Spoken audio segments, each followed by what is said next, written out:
especial, nesse dia tão bonito, né? Tão agradável. Então nós vamos iniciar lendo a palavra do Senhor nesta manhã. Então nós vamos ler 2 salmos, o Salmo 133 e o Salmo 134. Vamos ler em uníssono, todos juntos, com voz bem bonita, né? Que Deus tem nos dado. Leitura pausada, sem muito atropelo. E vamos fazer essa leitura em pé. Salmo 133 e Salmo 134.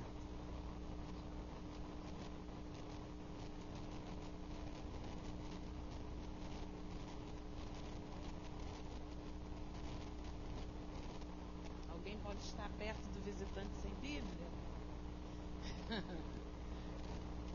Ali, George vai estar perto do visitante. É Salmo 133 e Salmo 134.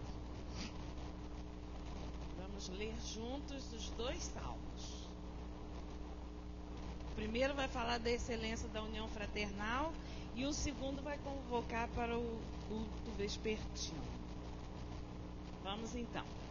Ó, como é bom e agradável viverem unidos os irmãos. É como óleo precioso sobre a cabeça, o qual desce para a barba de Arão, e desce para a gola de suas vestes. É como o orvalho de Hermon, que desce sobre os montes de Sião. Ali ordena o Senhor a sua bênção e a vida para sempre. Bendizei ao Senhor, vós todos, servos do Senhor, que assistis na casa do Senhor nas horas da noite.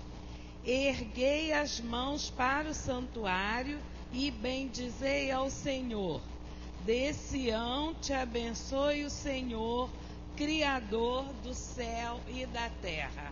Amém. Agora eu vou convidar o irmão Roberto e a irmã Luísa para fazerem 2 orações pelas famílias. Primeiro, a Luísa vai estar orando pelas famílias que todos são salvos em Cristo, para que eles permaneçam assim, né, vencendo as lutas e as dificuldades.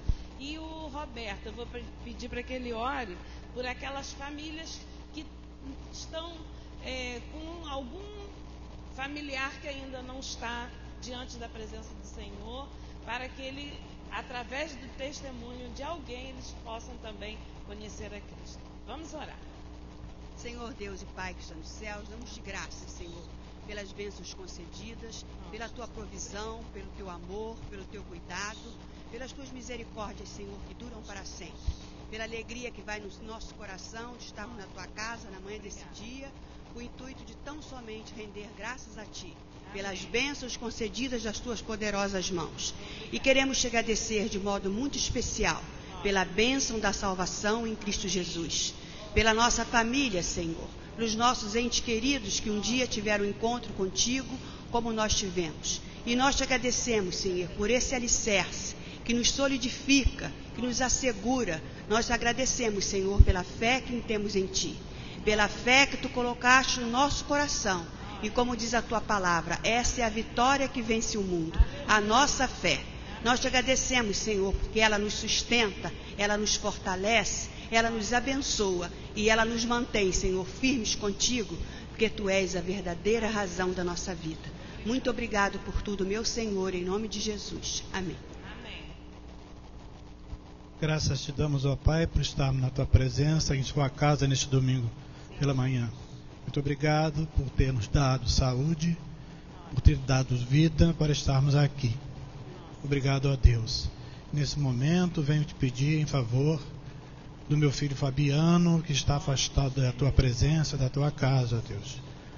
Por muitos anos que ele está afastado. Queremos alguma bênção em favor dele. E assim como ele, ó Pai, muitos familiares aqui também que estão distantes de ti, já estiveram na tua casa e hoje estão distantes, afastados de ti, a tua presença. Visita a todos os nossos familiares que estão distantes, ó Pai, pelo nome santo de Jesus. Amém. nós vamos louvar ao Senhor e a irmã Jaqueline vai estar ministrando.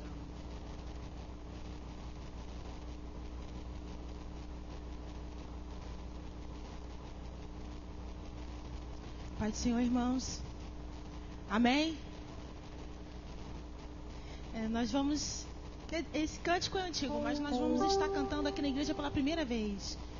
E a dona André Baladão me diz: eu e a minha casa serviremos a Ti, a Deus. E aquela passagem que Josué fala com tanta ênfase, né? Que se o povo de Israel quisesse servir aos outros deuses, aos outros senhores, que ficasse à vontade, mas a posição dele como sacerdote do seu lar era pregar a palavra na sua casa, viver a sua vida e levar o seu povo, a sua casa, a servir ao Senhor. Que nós possamos estar fazendo assim na nossa casa e levando aquelas pessoas que a gente ama tanto a conhecer a Cristo, sem desistir, sem desmotivar, porque a gente sabe que no dia a dia, convivendo com as pessoas, às vezes a gente até esquece de orar por elas. Eu falo isso de mim, mas que não seja assim, que a gente possa estar com essas vidas sempre na nossa memória, intercedendo por elas, pregando quando for tempo oportuno, para que um dia, ouvindo a mensagem de salvação, nós se rendam a Cristo. E que seja assim nas nossas casas, que nossa casa possa ser rendida ao Senhor Jesus. Então cante como se fosse uma oração, clamando a Deus e consagrando o seu lar mesmo.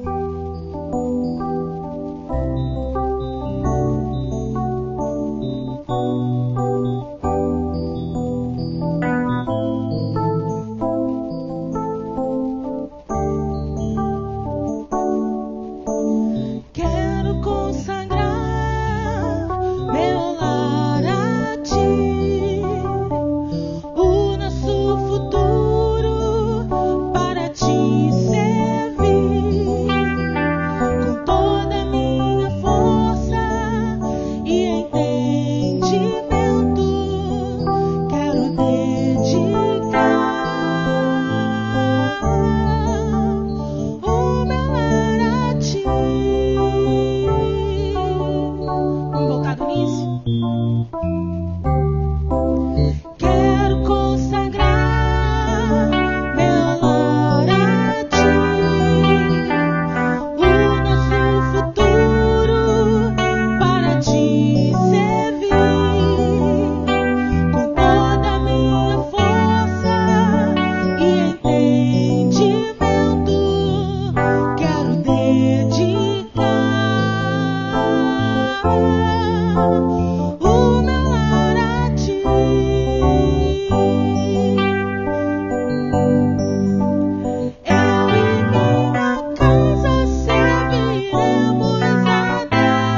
ora, mas enquanto a gente às vezes esquece de interceder pela nossa família, pelos nossos maridos, pelas esposas, pelos filhos, pelo nosso núcleo familiar, depois pelos nossos parentes, Satanás nunca descansa, ele nunca para de ser diabo. É impressionante. Nós descansamos, às vezes, do nosso evangelho. Nós ficamos cansados do nosso evangelho. Mas o diabo nunca cansa de ser diabo. Ele está sempre tentando minar a nossa casa, destruir os nossos relacionamentos, embaçar as nossas pretensões, os nossos sonhos, destruir aquilo que o Senhor lá no Éden ainda construiu, que é o lar, que é a família. Então vamos orar pela nossa casa, amém? Feche os seus olhos e clame junto comigo. Pai, nós aprendemos esse cântico hoje, Senhor, que é uma afirmação daquela palavra do teu servo Josué. Senhor, que com tanta firmeza, ó Deus, decidiu lutar contra, Senhor, aquelas imposições daquele povo que o cercava. Senhor, contra o pecado, contra, Senhor, as novas ideias que vinham contra a tua palavra, contra aquilo que ele já sabia que era a tua mensagem, Senhor. Nos dias de hoje a gente vive a mesma situação, o Senhor sabe disso. Ó Deus, quando os filhos dos teus servos vão para a escola, ó Deus, quando os nossos maridos saem, Senhor, para o trabalho, ó Deus, quando a gente vai viver a nossa vida, no nosso dia a dia, Senhor, Satanás com as suas ideias, ó Deus, tenta derrubar, Senhor, aquilo que o Senhor planejou para nós, Senhor.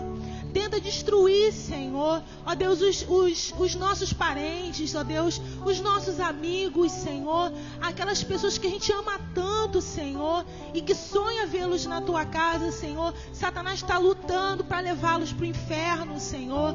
E muitas vezes nós estamos parados, Senhor, no nosso cristianismo, Senhor.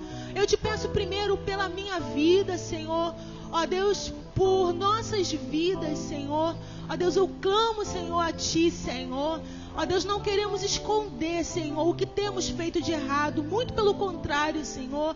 Que o meu pecado, Senhor, que os nossos pecados venham ser expostos, ó Deus, diante de Ti. Ó Senhor, que o Senhor possa, ó Deus, nos ajudar a enxergar, Senhor, os nossos erros. É tão difícil isso. Olhar, Deus, para as nossas vidas e vermos os nossos erros. Mas ajude-nos em nome de Jesus, Senhor. Porque queremos acertar, Senhor. Queremos ter santidade diante de Ti. Queremos ter compromisso contigo. Viver uma vida de acordo com a Tua palavra, Senhor. Que seja a luz para esse mundo perdido, Pai. Ó Deus, a começar em mim. Eu não quero reparar, Senhor, um erro daquele que convive comigo todo dia. Apontar e dizer que ele errou, que ela errou. Ó Pai, não interessa. O erro é meu, Senhor. Eu fiz de errado, Pai. Ó Deus, eu estou errando em alguma coisa e me perdoa por isso, Senhor. Ó Deus, eu te peço, Senhor, pelos filhos dos teus servos, Senhor. Ó Deus, desde a mais tenra idade, Senhor, cobre essas crianças com teu sangue, Senhor. Livra as nossas crianças do mal. Ó Senhor, eu te peço em nome de Jesus. Protege as nossas crianças, Senhor. Ó Deus, há tanta droga, Senhor. Há tanta bebedeira, Senhor. As crianças vão para a escola e já aprendem na porta, Senhor, o que é tráfico de drogas, o que é prostituição, o que é sexo ilícito. Ó Pai, às vezes a gente cala a boca dentro de casa e não fala as verdades que têm que ser ditas à luz da tua palavra, Senhor. Ó Deus, mas tem misericórdia das nossas crianças, Senhor, em nome de Jesus. Ó Pai, levanta os pais com poder, Senhor, para viverem um evangelho de vida dentro de suas casas, em nome de Jesus. Ó Deus, reveste esses homens e essas mulheres com fogo do teu Santo Espírito, Pai, para viverem um evangelho de compromisso, Senhor. Um evangelho, Senhor, que eles saibam, que essas crianças saibam que os seus pais vivem de fato, Senhor, não um Deus de imaginário, mas um Deus de vida, Pai, não de religião. Ó Deus, abençoa os relacionamentos conjugais da tua casa, Senhor, em nome de Jesus. Ó Deus, abençoe, Senhor, as nossas casas em nome de Jesus. Ó Deus, faz cair por terra todo levante maligno, Pai. Ó Deus, em nome de Jesus, que nós possamos, ó Deus, aprender, ó Deus, o que é se relacionar contigo, que nós possamos aprender à luz da tua palavra, Senhor, a abrir mão dos nossos interesses, ó Deus, a abrir mão dos nossos projetos, muitas vezes que atrapalham, Senhor, a construção da nossa família, mas que nós possamos construir projetos juntos, ó Deus, objetivos juntos, ó Deus, e lutar por isso, Senhor. Ó Deus, abençoe todas as casas aqui, Senhor. Ó Deus, tu sabes que, ó Deus, muitas vezes aqui há mães, Senhor, que clamam pelos seus filhos. Há pais, Senhor, que estão, ó Deus, incomodados de ver a vida, Senhor, dos seus filhos. Senhor, atende em nome de Jesus as orações dos teus servos, Pai. Ó Deus, em nome de Jesus, Senhor, aquele parente nosso que precisa de uma libertação especial. Eu mesmo tenho, ó Deus, primos, ó Deus, que se meteram com drogas. Ó Deus, eu te entrego em nome de Jesus a vida do Guilherme, Senhor. Ó Deus, é um garoto tão novo, Senhor. Ó Deus, eu te peço em nome de Jesus, Pai, faz o que eu não posso fazer, Senhor. O milagre é teu. Ó Deus, eu confio em ti, Senhor. Nós confiamos em ti, Senhor, e queremos entregar a ti, Senhor, essas vidas, Senhor. Não podemos fazer com a força do nosso braço. E confessamos isso, Senhor, que o nosso braço é de carne e apodrece, mas o teu é poderoso, é eterno, Senhor. E nós confiamos em ti, Santo Deus. Ó Santo Deus, vá ao encontro dessas vidas, Senhor, e salva em nome de Jesus. Ó Deus, os nossos parentes que nós amamos tanto, Senhor. E muitas vezes a gente se relaciona com eles e vê, Senhor, que há falta de paz, a guerra na alma. Mas Deus, que nós possamos ser luz nessas vidas, Senhor. Que nós possamos, como igreja, se importar de fato com essas vidas que estão indo para o inferno, Pai. Ó Deus, em nome de Jesus, atende a nossa oração, Senhor. Nós estamos aqui, Senhor, para entregar a ti, Senhor, esses sonhos nossos. São sonhos de ver a nossa casa rendida a ti. Ó Deus, nós sabemos que são sonhos que pertencem ao teu coração. Ó Deus, então atende a nossa oração, o nosso clamor, Pai. É isso que nós pedimos em nome de Jesus. Amém. Amém. Você pode se sentar.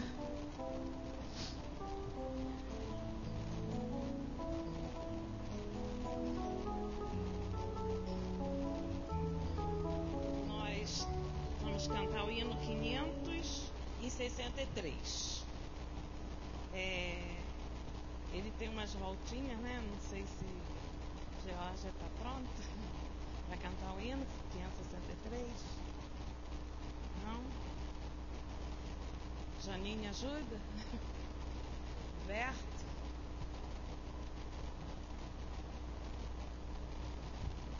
Tá bom. Então nós vamos deixar para quando retornar da classe. Tá? Vamos convidar o pastor José Carlos para ele estar então apresentando o mensageiro desta manhã.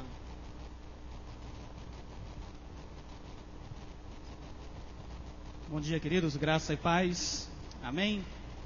Antes de nós chamarmos nosso irmão Biraci, nós queremos dar uma palavra rápida. Ontem nós tivemos aqui na nossa igreja a formatura da turma da Escola de Evangelismo Criativo do Misarte, né? Promovido pelo Misarte, que é Missão com Arte. Da nossa igreja nós tivemos a Isabela e a Brenda, né, participantes da nossa igreja, um grupo total de 11 irmãs, entre jovens e senhoras, que fizeram o curso. Foi um culto, na verdade, né, belíssimo, com a apresentação, né, de várias partes, teatro, coreografia, e para coroar, né, porque o Senhor sempre faz algo maravilhoso, o Senhor nos deu vidas ontem à noite, né, algumas vidas que aceitaram a Cristo, algumas que se reconciliaram com Ele, né, na noite de ontem. Foi realmente algo maravilhoso. Nós louvamos a Deus pela vida do Misarte. Eles agradeceram em muito a igreja que tem aberto as portas, né, para que esses cursos aconteçam, né, aqui, e a igreja sendo instrumento do Senhor na vida de tantas famílias, de tantas igrejas. E conosco está nessa manhã nosso irmão Biraci, né, pode estar vindo aqui.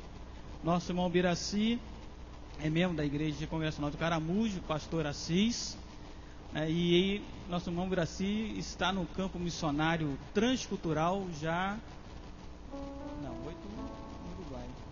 14 anos.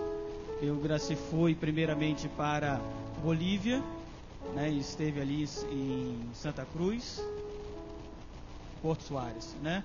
E depois já está há 8 anos ali em Passo de los Toros, ali no Uruguai, né? E nosso irmão Biraci vai estar compartilhando conosco um pouco daquilo que Deus tem feito ali no Uruguai, né? Através da vida do irmão, através do ministério congregacional ali naquelas terras distantes, frias, né? Mas com corações ávidos também pela palavra do Senhor. Então, nosso irmão Biraci, seja à vontade. Saúde os irmãos com a paz do Senhor, amém? É uma alegria grande poder estar aqui essa manhã. Já deve ter o quê? Uns 8 anos que eu não venho aqui. Acho que eu estava na Bolívia quando estive aqui na igreja de Niterói.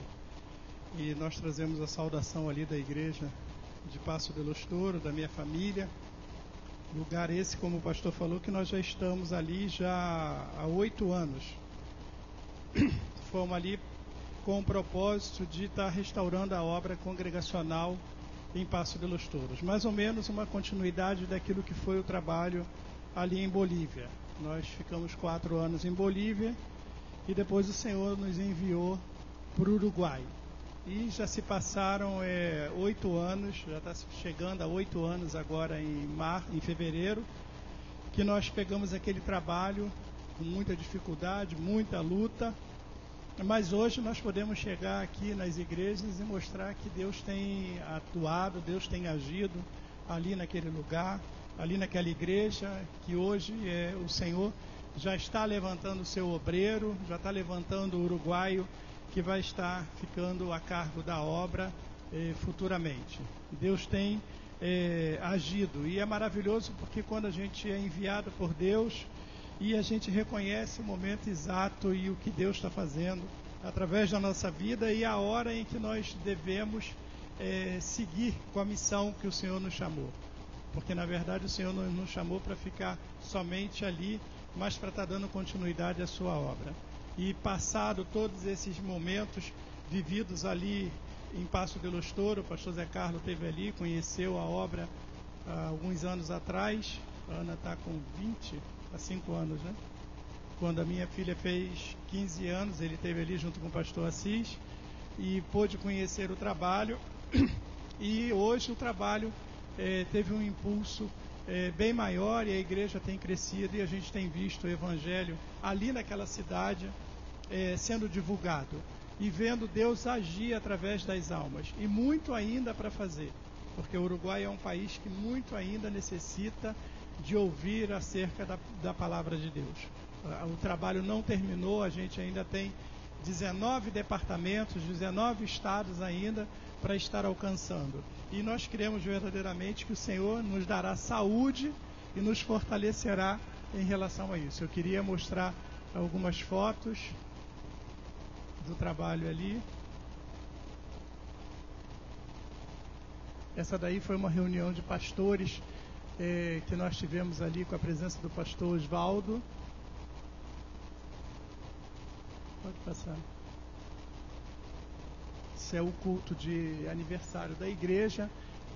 A igreja foi ampliada e a união de igreja nos abençoou, junto com a Associação de Niterói e São Gonçalo, em colocar o piso da igreja. Então, vê que a igreja ficou bonitinha. Isso daí é o efeito da construção dos pisos. Foram 2 irmãos da igreja do Alecrim que esteve lá conosco, 2 pedreiros, e foram lá para fazer esse trabalho da colocação dos pisos. Esse é o irmão Alexandre da igreja do Alecrim. O irmão Wagner, que foi o pedreiro que colocou a cerâmica no chão.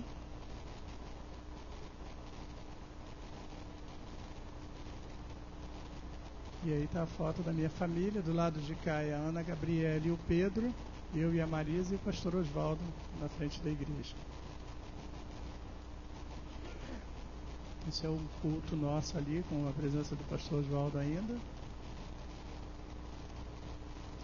Esse grupo aí foi o grupo que participou da cantata de Natal do ano passado. Ano passado nós fizemos uma cantatazinha de Natal e esse grupo foi quem participou. Ali embaixo está o Mário e a Ana Gabriele. E aí é o coralzinho que a gente fez, o conjunto, e eles apresentaram 4 músicas nessa noite. Foi muito bom, porque foi a primeira vez, não é costume da igreja, a igreja nunca fez esse tipo de trabalho, e a gente levou isso, que tem essa experiência aqui do Rio, e o Pedro e a Ana conduziram esse trabalho e a igreja recebeu bem, foi uma bênção. Esse ano a gente já vai começar agora em outubro. A gente já está começando já a preparar para o Natal desse ano. Essa aí ficou escura, são os jovens da igreja, parte deles. Aí é um culto de Santa Ceia. Esse aí é o Mário, esse é o Santos. Foi uma alma que foi conquistada depois de 3 anos evangelizando ele, falando de Jesus. No final do ano passado ele se quebrantou e hoje é uma bênção ali na igreja, tem um conjuntinho com a própria família dele e o Mário ajuda na hora de cantar e está uma bênção no santo. Aí também é mais uma foto do nosso culto. Aí está o Mário de novo e ele se apresentando. Essa daí é a Marilu, a gente vai falar um pouquinho dela. Também aí louvando a Deus. Isso aí é um jantar nosso, depois daquele culto que vocês viram de fim de ano. Porque também não é ali na nossa cidade costume fazer culto de fim de ano. Nenhuma igreja faz culto de fim de ano.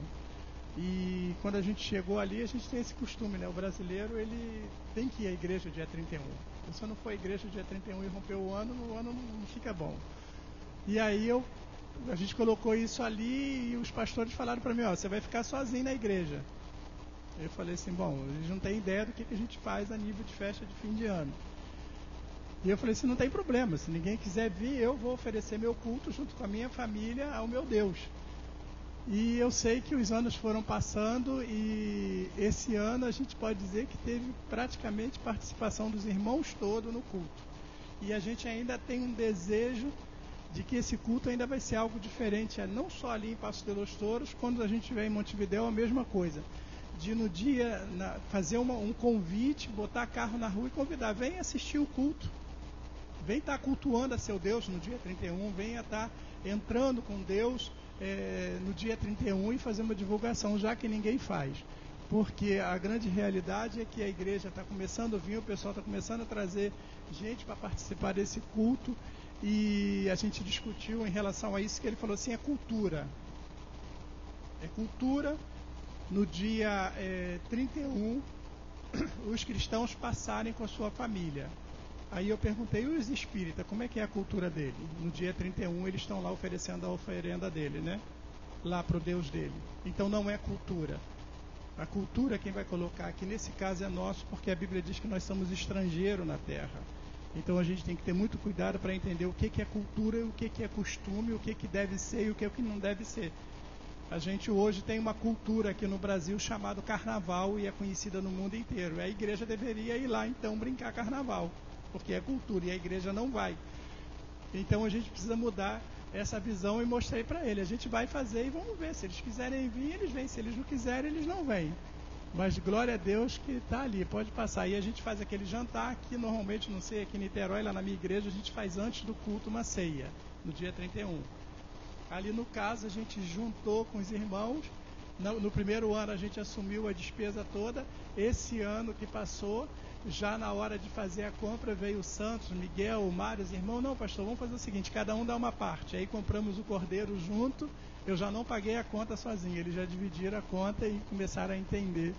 E aí é gostoso que a gente fica ali se confraternizando depois do culto. Ali está a Lourdes, o filho dela no sorvete e o irmão do lado. E a Marisa ali.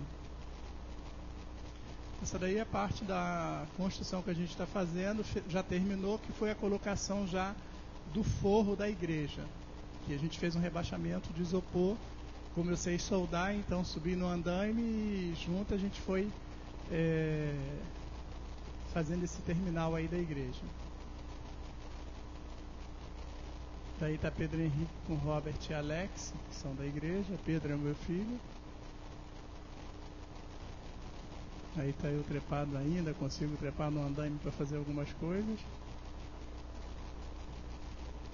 E aí está a visão dela, da parte que foi colocado forro, ver que a gente ganhou a iluminação. Deus sempre tem abençoado. É impressionante que a igreja, a cidade, ela valorizava muito a aparência, né? E eu lembro que a gente, quando chegou lá, a igreja, né, pastor, era pequenininha.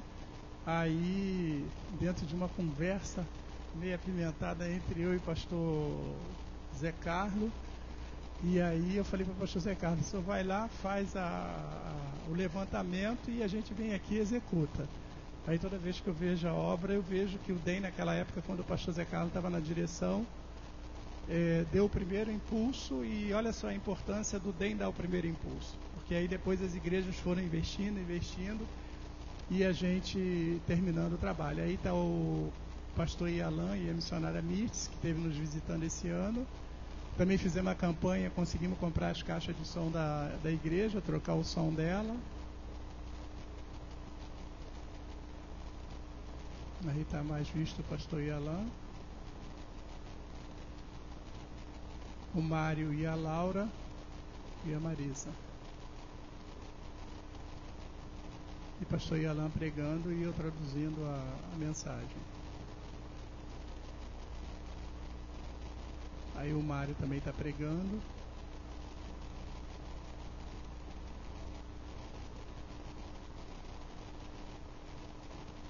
Tá, esse daí já é um apanhado de Montevidéu, onde a gente está vivendo parcialmente no momento.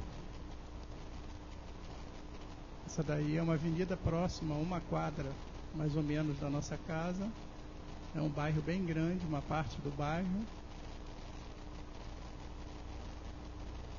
Amém. Amém, irmãos? A gente louva a Deus porque se você visse a foto no começo, e pastor Zé Carlos viu lá como é que era no começo, e a gente vê hoje o que Deus fez não só na parte física, mas na parte espiritual. E como eu falei, a gente lembra que a igreja congregacional ela estava sem crédito nenhum, escândalos em cima de escândalos, e a porta fechada. A gente acho que não teve aqui depois que teve no Uruguai. Quando nós chegamos, a receptividade foi dizer que as prostitutas e prostitutos brasileiros estavam chegando, escreveram na calçada da igreja. Então a gente sabia que não seria fácil. Mas aí, se a gente acredita realmente no Deus que a gente serve, se a gente acredita mesmo que Deus tem um chamado para nossas vidas, Ele vai nos capacitar. E aí a gente não tinha credibilidade, você podia pregar e as pessoas que passavam na porta da igreja criticavam a igreja, e os pouquinhos irmãos que a gente estava conseguindo naquela época, que estávamos ganhando para Jesus, eram escorados no meio da rua, e a pergunta era: como é que você pode fazer parte desse lugar aí? Entendeu? Dessa igreja. Isso não é uma igreja, essa igreja é do diabo. Então a gente foi trabalhando, orando, e aí foi quando Deus deu algo e falou assim: bom, já que você prega e não ganha alma, então tem que fazer alguma coisa, senão eu vou ficar estressado. E aí eu comecei a ampliar a igreja, comecei a levantar a campanha, fizemos alicerce, e eu comecei a construir a igreja. E aí começou a chegar algumas pessoas e olhar e achar interessante eu com a colher de pedreiro trabalhando, o pastor trabalhando, porque a visão do campo missionário é que missionário é desocupado, que missionário se sustenta, está de carro para lá e para cá, mas o missionário não trabalha. E aí, quando eles começaram a dar conta de que eu estava pegando a colher de pedreiro e trabalhando, a cabeça deles mudaram em relação a isso. E aí lembro que algumas pessoas chegou para mim e falou assim: por que você está ampliando essa igreja? Você está dobrando o tamanho da igreja, mas essa igreja não tem ninguém vem nela. E eu falava para eles: olha só, eu estou fazendo aquilo que está no meu coração, que Deus está mandando. Eu vou fazer e é até para mim uma ocupação. A gente tem uma cultura no Brasil, não sei se ainda existe ela, pelo menos na minha família existia, que quando a gente vai casar, a gente prepara a casa, o noivo providencia a questão da construção da casa, os móveis, aquela coisa toda. Normalmente, pelo lógico, tem que ser assim. Quando chega no dia do casamento, a casa está toda mobiliada, tudo está arrumado, e aí os noivos entram e ali começa a construir a família. Como é que Deus pode acrescentar alguma coisa em um lugar que ainda não está preparado? Então a gente está preparando. Isso é conversa. Na realidade, eu queria tentar justificar ele que eu estava fazendo aquilo ali e tinha um objetivo. E a gente foi fazendo e foi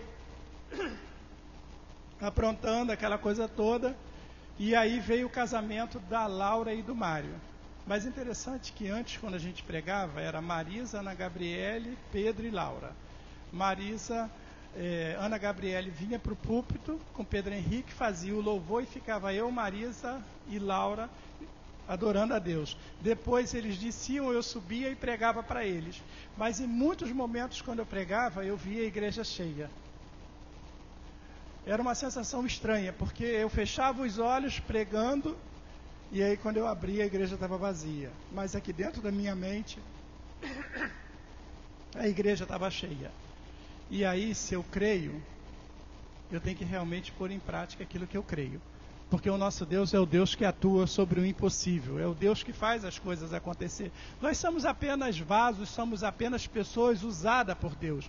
E se a gente crer verdadeiramente que nós estamos na posição de servos de Deus, de filho de Deus, para realizar a sua obra, a gente vai ver o resultado, porque aí a gente vai entender que é Ele que faz.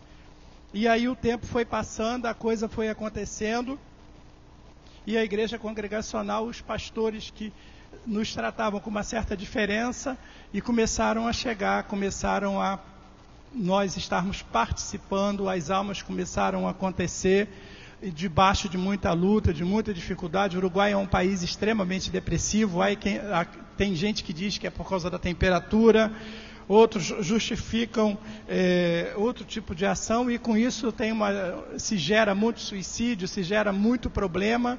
Então a gente sabe que a batalha é grande, mas a gente sabe que aonde abundou o pecado, aonde essas batalhas são grandes, a vitória também vai ser grande. Porque ninguém aqui vai conseguir ser vitorioso se não enfrentar uma grande batalha. Quanto maior a batalha, maior a vitória. Quanto maior o investimento, maior é o resultado. E a gente foi trabalhando, eu aprendi a soldar e comecei a fazer janela, fazer porta, eu mesmo comecei a confeccionar as coisas. Ligava para o DEM, ligava para o pastor Zé Carlos, para todo mundo: gente, está precisando disso, e graças a Deus a igreja sempre mandando. E aí agora a gente chegou nesse ponto aí, nessa fase. E aí quando a gente viu a igreja com forro, aquela coisa toda, eu imaginei com Marisa: será que já está na hora de preparar a mala? Porque o missionário sempre, quando termina de fazer essas coisas, vem a surpresa que está na hora dele ir embora. E aí Deus falou assim: não, ainda não está na hora de ir embora. Está na hora, sim, de continuar ainda por muitos e muitos anos aqui no Uruguai. E eu falei assim: gente, que estranho. Aí de repente Deus começou, já vinha atuando. E aí Ana teve um problema em Montevidéu e a gente teve que alugar uma casa em Montevidéu para a família, não foi para a obra, para a família. E aí depois que a gente alugou e começou a conhecer melhor Montevidéu e a família se juntar de novo, porque teve um período que Pedro e Ana teve que ir embora e a gente teve que ficar em Passo de los Touros, isso mexeu um pouco com a nossa estrutura. A gente até discutiu muito sobre isso, mas chegou na hora que Pedro tinha que ir, ele foi, depois a Ana Gabriela teve que ir e ficou só eu e a Marisa. E aí quando chegou no começo desse ano, Deus falou: agora está na hora de vocês irem. Aí deu um problema lá, a gente alugou a casa, e aí quando a gente começou a andar em Montevidéu, Deus começou a falar sobre Montevidéu. Se nós já estamos vivendo aqui, a família está aqui, por que não abençoar aqui nessa cidade? Porque o Senhor, Ele falou: ide, você vai. Ele já falou: Biraci vai para o Uruguai, você e sua família. Ele não determinou o lugar, não determinou o bairro. Aonde estiver com a planta dos teus pés, aquilo ali você vai abençoar, aquilo ali você vai atuar. E aí Deus começou a falar de maneira forte em relação à obra ali em Montevidéu. E aí, aquele que é o Mário, que é a Laura, Deus começou a tocar no coração deles, e eles começaram a atuar, desenvolver. Ela começou a se dedicar mais na igreja, ele eu colocava para pregar, e ele prega, e ele começou a tomar uma postura muito semelhante à nossa, a ter um carinho pela congregação, o mesmo carinho que eu tenho, a mesma maneira que a gente tem de trabalhar, que isso é importante. O missionário sair e deixar o seu substituto que consiga conduzir a obra no mesmo patamar, que não venha fazendo nenhuma mudança que vai afetar diretamente aquelas almas que você conquistou. Então, a gente começou a ver o que Deus estava fazendo, e aí o Mário começou a se prontificar mesmo como atuante na obra, pregando, ajudando, visitando, trabalhando. Eu já sabia, porque Deus já havia dito que ele seria o homem escolhido, e aí depois eu parei para pensar, bom, de uma maneira ou de outra Deus está me tirando de Passo de los Touros. Porque no momento em que já tem alguém que já está atuando, significa que a gente vai ficar menos em Passo de los Touros, mais em Montevidéu, começando tudo de novo, comprando terreno, construindo igreja, levantando igreja, ganhando alma para Jesus, preparando o missionário, preparando o pastor, virando as costas, indo para outro lado, porque essa é o chamado que Deus tem colocado para nossas vidas. E nós temos ido às igrejas, temos levado para a igreja isso que Deus tem feito ali, como a gente mostrou ali, a Marilu, ela foi uma pessoa que no final do ano passado tentou suicídio, há 2 anos atrás, tentou suicídio. Eu estava aqui no Rio, Marisa foi socorrer, ela com o pescoço todo cortado, pulso cortado. Marisa foi lá, socorreu, orou, levantou, botou ela para o hospital, e trabalhamos essa alma, e hoje a gente vê essa vida ali louvando a Deus, a gente vê essa família hoje abençoada ali na igreja, e muitos outros, mas tudo com o propósito de que, se nós nos colocarmos verdadeiramente na posição correta, Deus vai atuar. A gente está no Rio, está trazendo desafio para as igrejas, estamos levando para as igrejas a necessidade de levantar parcerias, porque agora nós temos um obreiro em Montevidéu, em Passo de los Touros. A gente tem que estar se locomovendo para Passo de los Touros. A nossa manutenção ela é completa. A gente tem 8 anos e não andamos às igrejas pedindo parceria, porque já saímos daqui com as parcerias completas. O que nós levamos de desafio e as igrejas ouviram foi a construção do templo, mas chegou a hora de levar a igreja, e por onde estamos passando, a levar esse desafio de estar segurando essa obra que vai estar nascendo em Montevidéu, e esse obreiro que vai estar nascendo ali.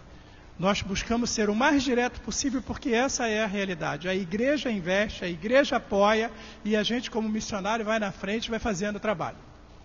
E a gente crê verdadeiramente de que esse é o propósito da igreja. Eu queria que você abrisse a sua Bíblia no livro de Marcos, capítulo 2.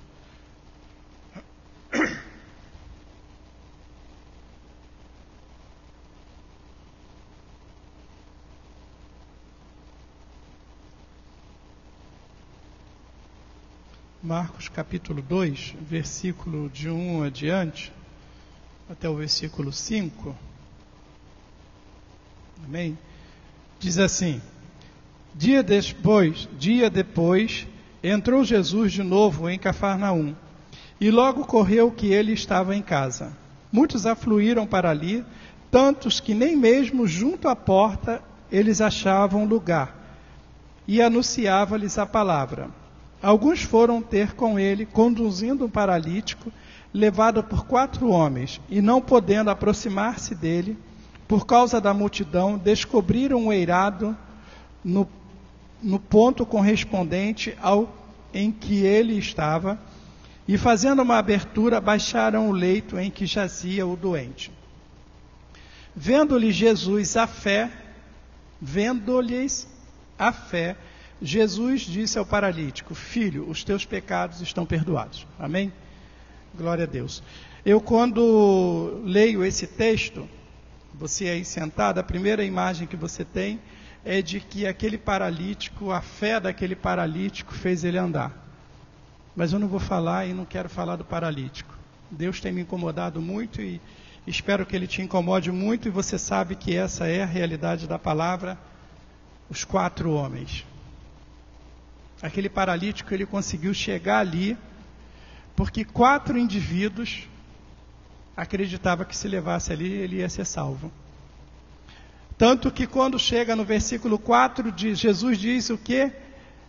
No versículo 5, o termo usado é o quê? Vendo-lhes, não é vendo a fé do paralítico, vendo-lhes a fé. Jesus se admirou não só da fé do paralítico, mas da fé daqueles 4 homens, que eles não pensaram 2 vezes em vencer todas as dificuldades e todas as barreiras para conduzir aquele paralítico. Eu tenho dito que você está aqui sentado, eu estou aqui no púlpito, porque alguém fez esse papel desses 4 paralíticos.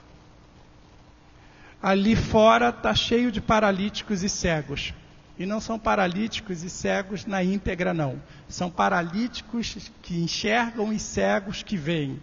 Mas que estão completamente, acho que muitos tetraplégicos, precisando de 4 pessoas, precisando de pessoas que os conduza a Cristo, que os conduza aqui a esse lugar ou aonde a palavra do Senhor está sendo pregada, para que essas almas conheçam esse Jesus e sejam salvos. Então, quando eu olhei esse texto e vi aqui esses 4 homens, isso me chamou a atenção. E sempre é colocado em relação à igreja. Você está aqui porque alguém te levou a palavra. Eu estou aqui porque não foram 4, mas foram 3 homens que trabalharam durante 2 anos me evangelizando, pregando a palavra entre 2 anos e meio a 3 anos. Se aqueles homens não tivessem coragem para vencer todas as dificuldades, todos os empecilhos, tudo que poderia vir contra ele, porque cada vez que você vai levar o evangelho para alguém, cada vez que você vai conduzir esse alguém aos pés do Senhor, você passa por dificuldades, você passa por lutas, porque aqueles 4 homens tiveram que enfrentar uma multidão, aqueles 4 homens tiveram que pensar rápido e criar uma estratégia para descer aquele corpo até os pés de Jesus, porque aqueles 4 homens sabiam que aquele homem precisava de Jesus, sabia que aquele homem ia ser curado naquela noite, naquele dia. E aí eu estou aqui, você está aqui porque alguém fez isso. Eu estou aqui e hoje eu sempre louvo a Deus por isso que eu estou aqui. Tenho Pedro como filho, tenho Ana Gabriele como filha e Marisa como esposa. Senão provavelmente eu deveria estar aí na rua hoje com a sobrancelha feita, trajado como mulher, que era o que eu era, homossexual. Mas alguém foi lá e não teve medo de entrar no meio daquela sujeira e me trazer para aqui. E hoje eu estou aqui no púlpito, pregando a palavra de Deus, e aquele homem saiu andando ali naquela igreja, porque aquele homem foi conduzido por pessoas que acreditavam que Jesus podia salvar ele. Hoje a gente está ali no Uruguai, porque a gente acredita que a gente pode fazer isso ali no Uruguai. A gente está ali no Uruguai pregando um evangelho em uma cidade, em um país que tem menos de 6% a 10% de evangélico, que não existe nenhum crescimento de evangélico. E a gente encontra almas e tem visto almas que carecem e necessitam que você segure ela e levante ela. Porque se Marisa não tivesse pego Marilu e não tivesse agarrado Marilu pelo braço junto com o cunhado, gritado com ela ali, clamado por ela, repreendendo aquele espírito de suicídio, hoje a gente não veria Marilu ali. Ela estaria morta. Como se a gente for andar aqui por Niterói, pelo Rio de Janeiro, pelo Brasil, a gente vai ver que está acontecendo isso. Pessoas precisam fazer que nem esses 4 homens.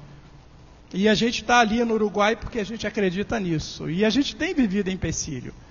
Porque a gente já está há 14 anos, mas a gente ainda sente saudade do Caramujo, a gente ainda sente saudade da nossa casa, da nossa igreja, de ver igreja assim, de ver igreja louvando a Deus, de ver cristão com compromisso. A gente sente saudade.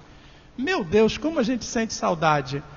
A gente teve que perder uma mãe, ela morre, a gente não pode vir o enterro, mas a gente não pode voltar atrás, porque senão os paralíticos vão cair no chão e eles não vão ser curados. Então não é fácil, esse talvez seja um empecilho que a gente enfrenta, de ter que conduzir essas almas, e em troca disso a gente tem que abrir mão da nossa vida, do nosso sonho. Mas aí quando a gente olha e vê o que o Senhor pode fazer na vida de uma pessoa, a transformação que Deus pode realizar na vida de um homem, aí a gente não pode ficar sentado e olhar e falar assim, eu não vou fazer nada. a irmã estava cantando aqui sobre a questão da família, e eu estava me lembrando, quando eu fui para o campo missionário, só minha mãe tinha se convertido. Da família toda eu aceitei Jesus. 4 anos depois a minha mãe se converteu. E aí eu fui para o campo missionário, e aí se converteu o meu irmão, minhas 3 irmãs. Hoje eu posso dizer que a minha família serve ao Senhor. Amém? Sabe por causa de quê? É crer. Tem um texto que eles dizem, uns dizem que sim, outros dizem que não, eu não vou dizer que sim, nem que não, que diz: se creres, tu e tua casa... O que diz o texto? Se creres, tu e tu serás salvo, tu... É horrível, né? É horrível. Dizem que não é promessa. Não é promessa. Mas ele diz: se creres, tu e tua casa será salvo. Pastor, meu primeiro pastor, pastor Josué, quando ele pregava isso, aquilo ficava na minha cabeça. Eu já estava conhecendo a salvação. Eu já sabia que era estar no pecado e sair do pecado e conhecer a luz. Só que quando eu conhecia a luz, eu olhava para minha mãe e via as trevas. Olhava para os meus irmãos e via as trevas. Olhava para os meus sobrinhos, para os meus cunhados e via as trevas. E aí eu não ia ter condições e capacidade de fazer, de atuar e conseguir olhar para o meu pai, para minha mãe, eu não tenho pai, para minha mãe, para os meus irmãos, para os meus sobrinhos, e saber que eles vão para o inferno. Mas aí quando o pastor pregava e ele falava: se crê, tu serás salvo e tua casa será salva. Então acho que o negócio aí é só crer, né? Bom, para quem creu no diabo, para quem serviu ele um tempão e agora conhece Jesus e sabe que Jesus é verdadeiro, e aí hoje a gente senta aqui, graças a Deus, tranquilo, porque hoje a minha casa serve ao Senhor. Olho para o meu filho e para a minha filha e não vejo um cristão temporário, uma cristã temporária. Eu vejo alguém que está ali compromissada voluntariamente, e ela aceitou Jesus e ele aceitou Jesus, porque filho de crente não é crente. Filho de crente precisa aceitar Jesus. E Pedro Henrique e Ana hoje estão ali, eu estou aqui, eles estão ali na igreja em Montevidéu, frequentam a igreja no momento enquanto nós temos do Cristo, que é da Igreja Batista, onde Pedro e Ana moraram durante 2 anos no Seminário Batista, e hoje eles estão ali atuantes, estão ali participantes, vão para Passo de los Toros agora no final de semana comigo para preparar o Natal e Ano Novo. Ou eu creio ou eu não creio. Até porque se eu duvidar de crer, vai ser trágico. A minha história não dá para você crer pela metade. Você tem que crer ou crer. Porque se não crer, o negócio vai pegar. Tem gente que não tem a minha história, que diz que crê e acaba terminando uma história trágica. Então, eu quero crer verdadeiramente e tenho vivido isso. Lutas vamos ter. Agora, como vamos enfrentar essas lutas? Se a gente for escrever um livro, não dá nem para escrever porque ele seria impróprio. Porque é um livro de um cara que foi ex-homossexual, tem muita batalha, muita luta, mas desistir de Jesus, jamais. Desistir de pregar esse evangelho e ir lá e resgatar aquelas sujeiras que estão lá e trazer para Jesus limpar, jamais. Porque aquilo que eu vivi, eu vou batalhar e vou trabalhar sempre, esse foi o objetivo, alcançar aqueles que carecem e necessitam, seja em Niterói, seja no Caramujo, seja no Uruguai, onde quer que estejamos. E hoje eu olho para minha família, olho para o meu filho, para minha filha, e eu vejo esse tipo de cristão e louvo a Deus. O que nós queremos deixar aqui nessa manhã é exatamente essa visão, que é preciso pessoas para conduzir o pecador. Nós estamos ali em Montevidéu e deixamos sim para essa igreja meditar. Nós não estamos querendo que a igreja faça alguma coisa por ela mesma. Nós estamos desafiando a igreja para que Deus utilize a igreja para que esteja participando, para que esteja investindo. Porque esse ministério, essa obra não é minha, isso é do Senhor. Nós estamos ali trabalhando em prol desse reino de Deus. E nós louvamos a Deus porque o Senhor nos dá essa oportunidade de estar aqui em Niterói e está levando a igreja de Niterói a esse desafio, para a igreja estar orando, para a igreja estar vendo aquilo que Deus vai estar falando. O Uruguai precisa de Jesus. Por sinal está ali até a bandeira, né, que o pastor colocou. O Uruguai é uma naçãozinha aqui perto. Então, que esteja orando, porque não só está faltando, a gente está precisando desses recursos, como está faltando de pessoas que tenham coragem para largar e seguir adiante e pregar esse evangelho. Eu levo sempre, e tenho levado também isso. A gente teve no DEM, perdão, mas o que o executivo do DEM falou para mim é que nós não temos missionário para mandar para o campo. Não tem missionário, irmãos. Não tem missionários para mandar para o Uruguai. Há 8 anos atrás me disseram que eu seria de Paso de los Toros e que mandaria um missionário para Montevidéu, para Colônia, para Durazno, para Taquarembó, para cada departamento. E já se passaram 8 anos e eu perguntei, o que está acontecendo? Não tem missionário. O que está acontecendo com as pessoas? As pessoas não estão crendo o suficiente para tomar suas decisões. As pessoas estão com medo de passar por dificuldades, de passar por lutas. As pessoas estão pensando em que, enquanto o mundo está aí se arrebentando, enquanto a América do Sul, perto de nós, está se arrebentando, o que Deus está fazendo? Está levantando obreiro nativo. Pedro Henrique e Ana já nem fala mais em vir para o Uruguai. Eu imagino que Ana vai se casar e ela deve, no mínimo, ir para algum lugar pregar o evangelho ali no Uruguai. Pedro Henrique vai se casar e vai pegar essa bandeira, e aí a gente come hoje, a gente bebe hoje. O de amanhã, a gente diz que pertence a ele. Mas todo mundo tem medo de esperar o dia da manhã.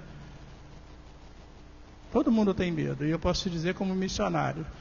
Já vivi momentos de ter o dia de hoje e não ter para o dia de amanhã humanamente. E eu consumi o dia de hoje, fiquei preocupado sim, porque eu tinha para hoje e não tinha para amanhã. Mas aí a colocação para a família era sempre, bom, vamos louvar a Deus pelo dia de hoje e agradecer pelo dia de amanhã. Se tiver, glória a Deus; se não tiver, glória a Deus também. Nem só de pão viverá o homem, nem só de roupa viverá o homem, nem só de luxúria viverá o homem. E quando chegou no dia seguinte, tinha aquilo que era para ser servido no dia seguinte. Então não tem. A gente teve que andar em Montacocito 10 quilômetros para ir até Montacocito pregar o evangelho. A gente tinha saúde, e andar faz bem à saúde, sim ou não? Todo mundo quer andar, quer fazer culpa, ir para um lado para o outro. Mas quando esse indivíduo anda e ele fala que vai andar para pregar, já estou cansado, minha perna está doendo. Agora eu ando de Fiat para lá e para cá. Mandou uma campanha para a igreja, falei, eu preciso de um carro, e a igreja deu um carro. Eu pedi lá na Bolívia que precisava de um carro, porque a gente estava andando 10 quilômetros, 20 quilômetros, 10 para ir, 10 para voltar, 3 vezes na semana, e Deus falou, você não precisa de carro. Deve ter sido isso. Você não precisa de carro, e não deu o carro. Naquela época eu tinha 36 anos, agora eu estou com 54, os ossos já estão doídos, a perna de Marisa quebrou, ela incha quando anda. Aí Deus pegou e mandou, porque Ele sabe o que é melhor para mim e o que vai ser para minhas condições. Na Bolívia a gente pedia e clamava por um ar-condicionado. E vocês conhecem, devem conhecer um indivíduo que fez isso. Vocês pediam um ar-condicionado e não dava. Era 45 a 48 graus numa casa quente de forro de Telebrasilite. O ventilador ventilava, e era aquele ventilador quente. Ariel fala isso e é real. Não consegui. Quando chegamos no Uruguai, no primeiro ano do Uruguai, um irmão sentiu calor lá em casa e olhou e falou assim, Bira, você precisa de um ar-condicionado? Eu falei assim, está comigo? Poxa, agora? Eu precisava lá na Bolívia, aqui não. Você quer um ar-condicionado? Eu falei assim, claro, pô, quem é que não quer um ar-condicionado? Aí ele foi lá, vocês devem até conhecer a Fabrício da Primeira de Niterói, ele é louquinho, mas ele foi lá e me ofertou um ar-condicionado. Foi? Da segunda, né? Me ofertou um ar-condicionado. Quando chegou no inverno, era 4 graus negativo e o ar-condicionado ficava quente no inverno. Deus sabia que frio a gente não ia conseguir aguentar. Porque calor baixa a pressão, frio sobe a pressão. E aí estava a gente lá no quentinho, ligava, a mamãe era viva e a mamãe falava, filha, aqui está frio, quantos graus está aí, mamãe? Está 18 graus, mãe, aqui está 4 graus negativo lá fora e eu estou sentindo calor a 15 graus aqui dentro do quarto. O Pedro entrou na faculdade, a Ana entrou na faculdade, está fazendo o 2º ano de medicina. Meu filho está trabalhando, é um servo de Deus, qual é o problema de ir? Ele envia e se você crer, ele cuida. aqueles homens ali enviaram aqueles quatro homens conduziram aqueles 4 paralíticos, porque eles sabiam que alguma coisa ia acontecer. Então eu deixo esse meditar para a igreja. Precisamos sair do momento que a gente está vivendo e crer verdadeiramente que a nossa casa será salva, e crer verdadeiramente que Jesus, Ele realmente vai suprir todas as nossas necessidades. Mas a gente precisa somente saber que nós temos uma obrigação e um dever, e não podemos tomar posse de nada disso como se fosse propriedade e nada nosso. Quando nós saímos de Montevidéu, de Passo de los Touros, ficou lá em Passo de los Touros os móveis e o ar-condicionado. Eles não vieram para Montevidéu. E aí quando chegou em Montevidéu, o Senhor deu a casa, tem dado a condição para pagar o aluguel, toda mobiliada, e 2 ar-condicionados. Um no quarto de Pedro, outro no quarto de Ana. Deus cuida. E a gente está falando de um Deus verdadeiro. Que não é um Deus que você diz que está esbanjando isso. Ele cuida. E aí se ele chegar e falar assim, o Biraci e Marisa, que eu acho que Pedro e Ana não entra mais nessa história, vocês vão para a África, vocês vão para qualquer lugar. Qual é o problema? A missionária Carminha, muitos aí não sei se conhecem, pregava o evangelho em Nova Corumbá, uma benção, a casinha toda arrumadinha, tudo bonitinha. Depois foi para outro lado, tudo bonitinho, arrumadinho. Depois Deus falou, vai para Moçambique. Aí Moçambique não tinha luz, Moçambique não tinha água encanada, não tinha internet, não tinha telefone, não tinha nada. E a missionária botava aquela rolinha na cabeça aos 60 anos, botava a latinha d'água na cabeça e pegava água potável para tomar. Ficou 2 anos, voltou de novo. Tem internet, tem tudo direitinho arrumado na casa. Não tem essa. Eu tenho que saber que eu tenho que estar à disposição de Deus, e Ele vai cuidar de mim. E Ele vai prover o que é necessário. E Ele vai dar a capacitação física. Quando eu olho para mim, com 54 anos, falo assim, gente, às vezes tem hora que eu estou meio cansado. Aí quando eu olho para a Carminha com 65, a mulher está com uma força tremenda, pregando o evangelho, trabalhando. Isso a gente não vai aposentar não, meu pai, porque cada vez que ela chega, fica mais velha, trabalhando, significa que eu vou ter que trabalhar mais ainda um pouco. Aí vou lá na igreja, pastor Eliabe, né? Pastor Eliabe está pregando aquela coisa, indo para um lado para o outro, 74 anos. Eu falei, gente, isso a gente não aposenta não, meu pai. E você vê Deus dando um vigor, uma força tremenda na vida dele. E aí você olha e fala assim, toma vergonha, Biraci, o que é isso? Tu tem só 54 anos. Então tem muito a se fazer. Amém? Vamos ficar de pé, eu queria orar pela igreja. Pai, em nome de Jesus, eu te agradeço por essa palavra, eu te agradeço pela oportunidade que tivemos de estar aqui, ó Deus, em Niterói mais uma vez. Senhor, em nome de Jesus, toma a sua igreja nas tuas mãos. Senhor, abençoa de maneira poderosa, Senhor, a essa igreja, a cada servo e servo sua. E toca, Senhor, a cada dia no seu coração, Senhor, consciente à obra missionária. Também, Senhor, toma o pastor Zé Carlos, a sua esposa, a sua filha.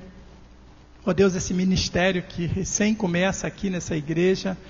Senhor, em nome de Jesus, que a visão dele, que já é grande, Senhor, possa engrandecer-se cada vez mais, Senhor, na tua obra missionária. Ó Deus, a gente tem tantas ambições, a gente tem tantos desejos a ser realizado. Nessa manhã, Senhor, que a ambição para a obra missionária seja algo escandaloso, Senhor. Assim como é escandalosa a ambição do homem quando quer buscar para si próprio. Mas, Senhor, que haja, Senhor, essa ambição de, Senhor, querer fazer, querer atuar, Senhor, com grandeza, Senhor, nessa obra, Senhor, que é a pregação do Teu Evangelho. Porque muitos, Senhor, se perdem, muitos morrem, Senhor, porque não Te conhecem. Porque muitas vezes, Senhor, as pessoas se esquecem, Senhor, de viver isso. E se esquecem de que isso é o seu desejo número 1. Que nada se perca para que todos sejam alcançados. Por isso, toma, Senhor, a sua igreja nas tuas mãos e abençoa, ó Deus, a liderança do pastor Zé Carlos e sua família. E o guarda, Senhor, como família, como servo, como obreiro seu, Senhor, aqui nesse lugar. Também toma, Senhor, a vida da Marisa, Senhor, do Mário e da Laura, que está ali em Passo de los Touros. Senhor, nesse momento também, Senhor, te cultuando e te louvando. A vida do Pedro, da Ana e do Lucas ali em Montevidéu. Ó Santo Deus, que Tu venha estar com a nossa família, Senhor, a família congregacional ali no Uruguai. É o que Te oramos, Senhor, também pedindo pelo Christian, pela sua família uruguaia, Senhor. Ó Deus, em nome de Jesus, que ele, Senhor, possa vivenciar e ver o que nós temos visto, Senhor, a nossa família rendida diante de Ti. É o que Te oramos, Senhor, e Te glorificamos nessa manhã. Em nome de Jesus. Amém. Amém. Podem sentar, irmão, pastor. Nós vamos entoar o hino 457, 457, e nessa oportunidade, nós vamos ter a oportunidade de abençoar. 457? Eu falei 4? Ah, tá. Isso. Onde os obreiros a trabalhar nos campos tão vastos a laborar. A causa requer todo esforço e valor, ó quem quer lavrar com desvelo e ardor. Nessa oportunidade vamos ter, ao cantar o hino, nós vamos ter a oportunidade de abençoar o ministério do nosso irmão Ubiraci. Nós vamos levantar uma oferta para abençoar o ministério do nosso irmão ali no Uruguai. O Uruguai, dos países da América Latina, é onde tem o maior índice de suicídios. Em Passo de los Toros, né, é uma cidade, em 2 anos, 30 suicídios. Em Passo de los Toros há uma ponte, não é isso? Há uma ponte alta que atravessa o rio, que corta a cidade.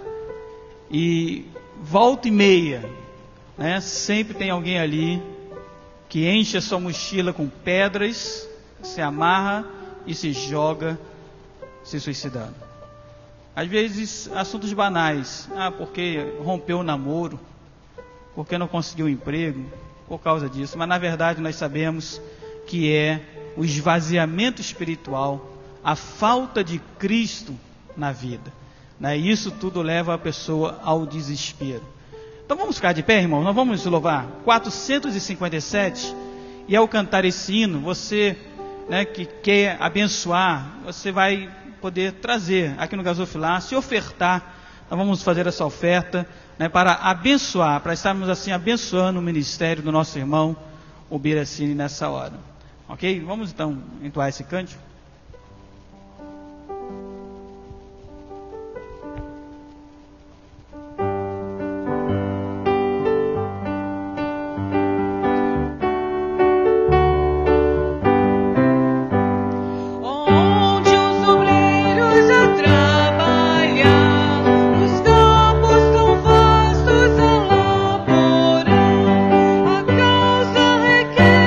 Todo esforço e valor,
Vamos orar, agradecendo as ofertas, agradecendo a presença do nosso irmão Biraci, Marisa, seus filhos.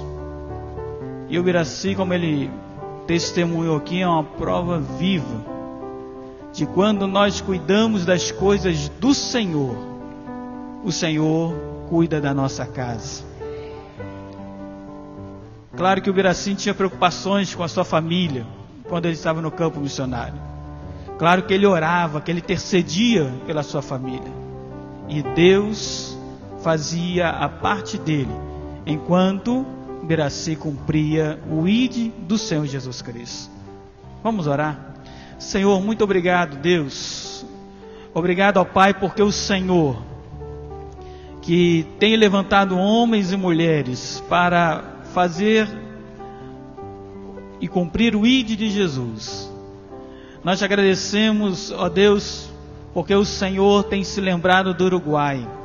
O Senhor, ó Deus, tem se lembrado dessa nação, daquele povo, ó Deus, que tem se perdido, que tem, ó Deus, andado longe do Senhor.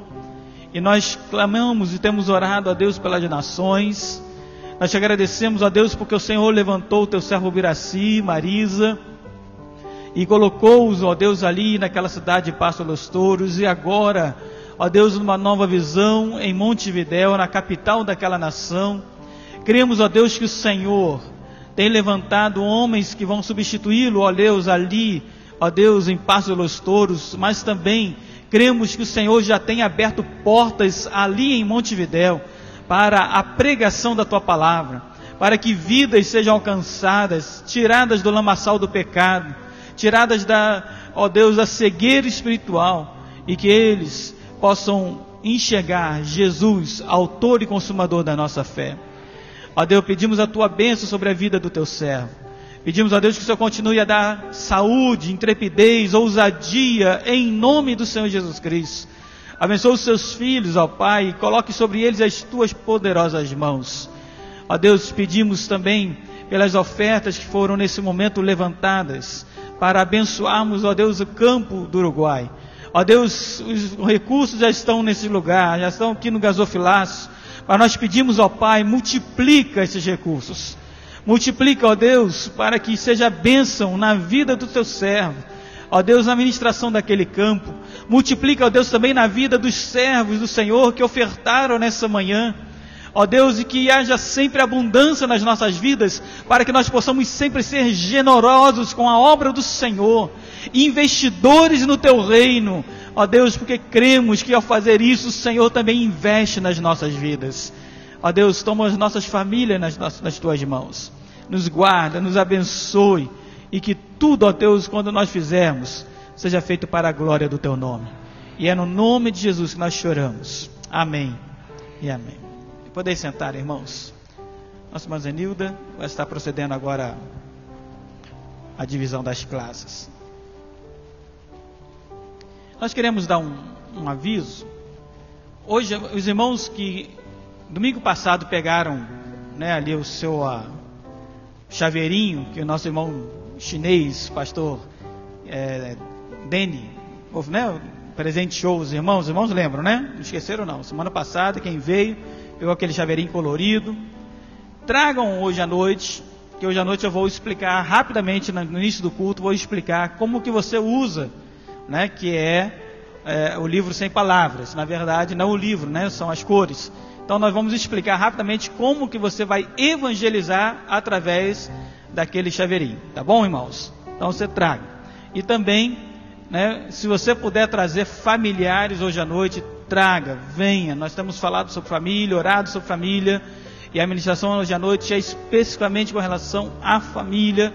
Então, se você puder, liga para um familiar seu, liga, traga, passa na casa dele, vamos comigo à igreja hoje, eu preciso que você vá lá comigo, né? Com certeza o Senhor vai estar abençoando a sua casa nessa noite. Amém, amados?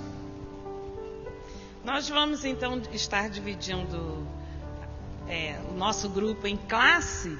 Nós temos classe dos casados, jovens casados e solteiros. Temos uma classe que permanece no templo e classe dos adolescentes, classe daquela pessoa que quer passar para a nossa igreja, quer se batizar também. E eu quero pedir aos professores que vão lecionar agora de manhã que fiquem de pé. Os professores que vão lecionar agora de manhã. Das crianças, dos adultos. A classe edificando. Quem vai lecionar na edificando? Ah, o pastor. Já estão em pé. Na classe do novo crente. Discipulado. Tá bom. Então nós vamos orar pelos professores.